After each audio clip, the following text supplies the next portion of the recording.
What I'm going to do is I'm going to show you a simple way to make a Greenland kayak paddle, and it only takes a few hours to make.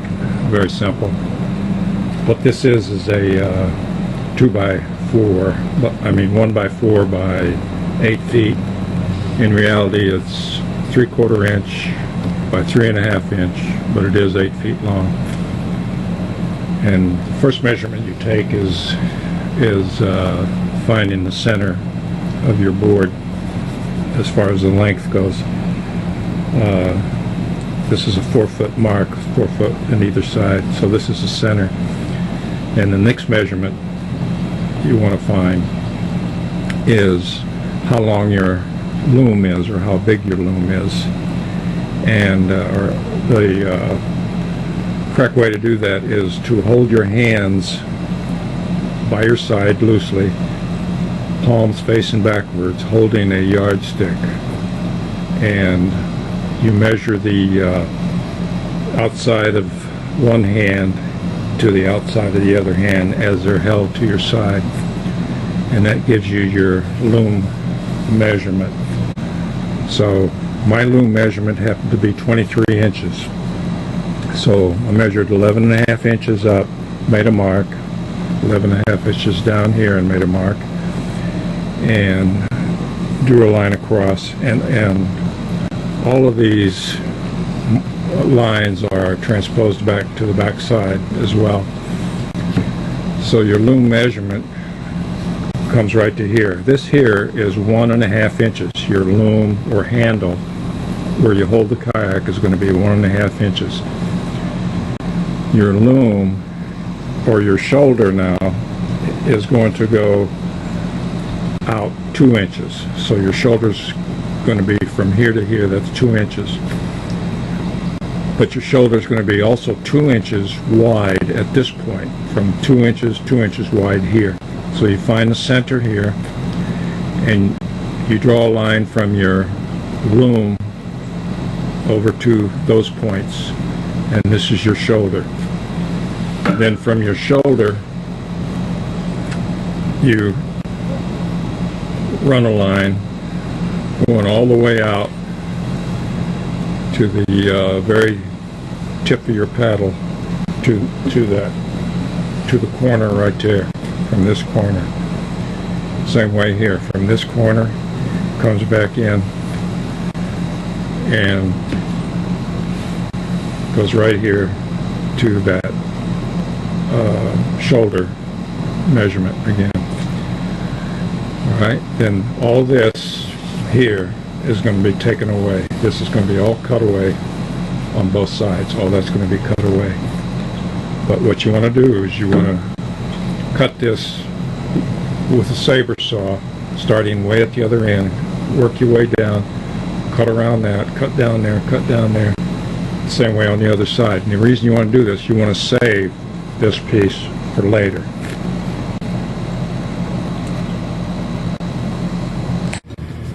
Now the piece that we are going to take away from here is later going to be used for this piece right here. What this does is it builds the strength of your loom. Alright? And we'll cut it down like that. We're going to cut it. We'll cut this in half on the table saw. Once we get this cut out of here, I'll show you. And then it's half of it's placed here and the other half is placed here, glued down. So this gives you the strength that you need. If you notice, I have a knot hole right here, but it doesn't matter because we're going to add strength to it by adding one of these. Okay, I've done some work on this paddle while I was gone, and what I did was I took a saber saw and I cut away these two outside pieces that makes this paddle start to look more like a paddle. And this one here I took one of them. The reason I told you to save them, I took one of them, and I found the center mark.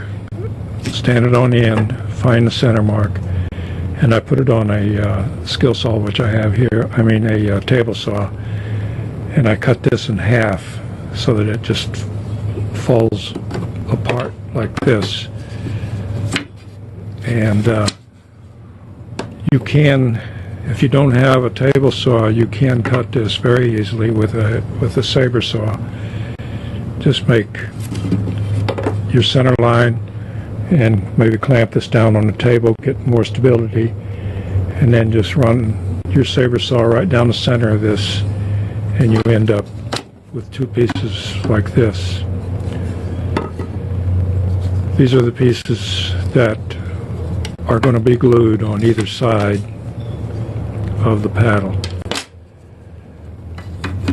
Okay, but what I did was, before I glue them, I went in here and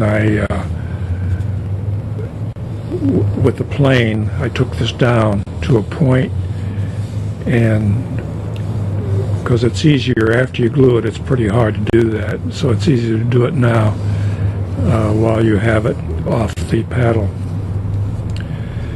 So your next step then is to spread glue on this side, find your center mark, and this, by the way, is 30 inches long.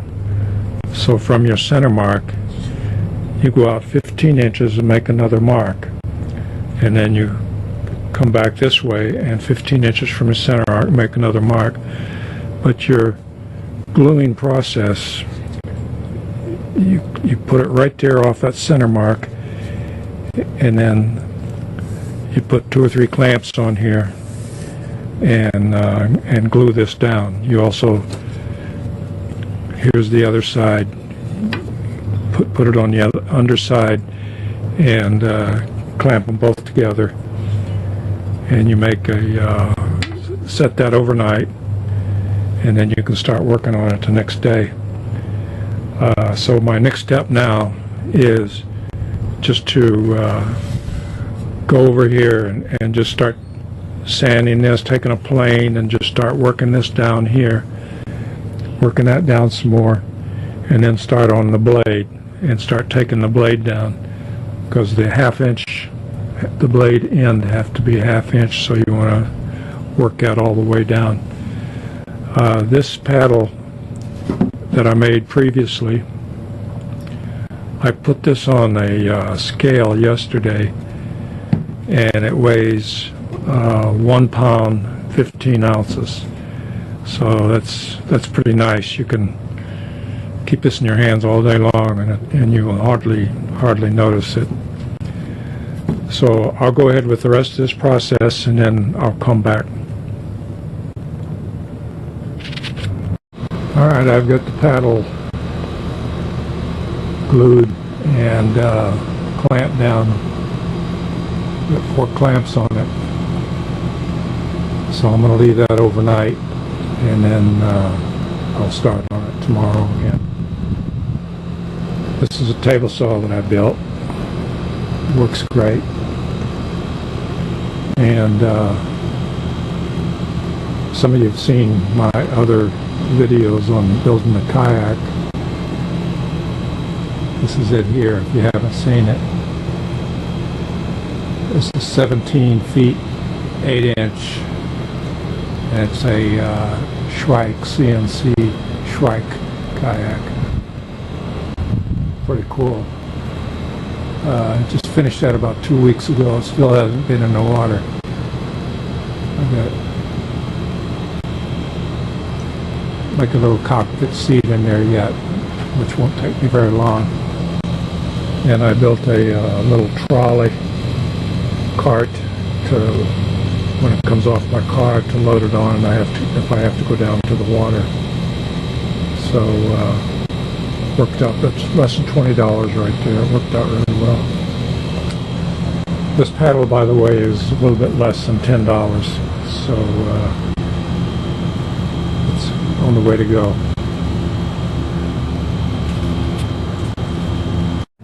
Okay, I've got the paddle down where I want it. I used a plane, and like I say, anything that doesn't look like a paddle you remove. So there's some of the stuff I got off of this paddle. This has been sanded down with 60 grit and then went to 120.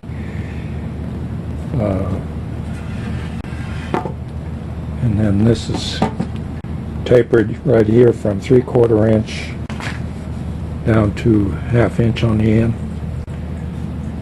And I leave the paddles square on the end because that's just my preference. If you're at the dock or paddling and you come up with some tree limbs or stumps or something like that, that flat edge is easier to push off of than a rounded end. So now what I'm going to do is I'm going to put some linseed oil on it, and the first coat of linseed oil is going to be applied liberally. In other words, I'm going to put a lot of oil on it, and I'm going to take a 400 grit wet dry sandpaper, and while the oil is on it, I'm going to sand it again, and then I'm going to let it dry for a couple hours, and then do that process about 4 times over a period of the next couple of days. I'm going to apply my last coat of linseed oil to the paddle.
And then I'm going to rub this down with a scouring pad.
And now this coat I'm going to remove.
Okay, now we're going to let that dry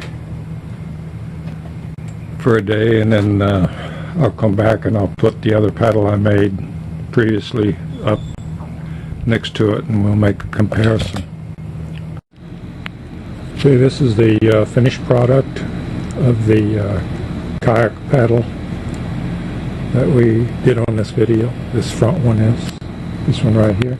This is the one I made previously, and these, if you stick with these instructions, you could build these all day long and they come out exactly the same.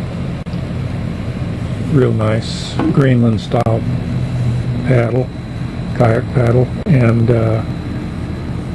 it's to my own version, and I like this reveal right here on both sides, because when I grip it, I get more to grip.